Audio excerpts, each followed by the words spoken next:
Sa ibayong dagat, pinakamalaking ospital sa Gaza, natigil ang operasyon dahil sa kawalan ng supply ng kuryente. At dating Prime Minister ng United Kingdom, itinalaga bilang bagong Foreign Minister si Joy Salamatin sa sentro ng balita. Pahirapan na ang paggamot sa mga nasugatan sa Gaza matapos ang sunod-sunod ni airstrike ng Israel kung saan marami sa kanila ay mga bata. Maging ang Al-Shifa Hospital na pinakamalaking paggamutan sa Gaza ay nagsuspinde na ng operasyon dahil sa kakulangan sa langis.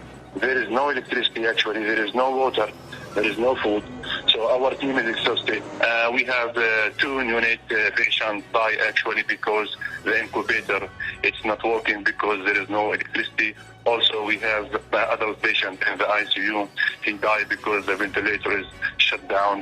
Ang World Health Organization nababahala na rin sa taas ng bilang ng mga namamatay sa Gaza matapos umanong putulan ng supply ng kuryente ang maraming hospital doon. Sa gitna ng mas tumitinding pag-atake ng Israel, nanawagan na ang punong ministro ng Palestine sa United Nations at European Union na magpadala ng tulong sa Gaza sa pamamagitan ng mga parachute. Sa ngayon, papalo na sa mahigit 11,000 individual ang nasawi sa nagpapatuloy na labanan.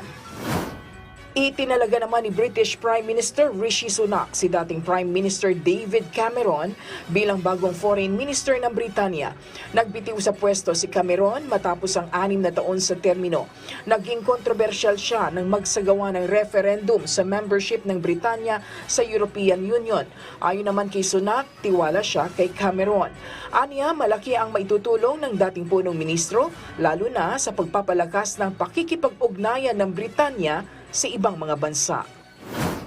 Nabalot naman ng makapal na smog ang New Delhi sa India matapos ang pagdiriwang ng Diwali Festival.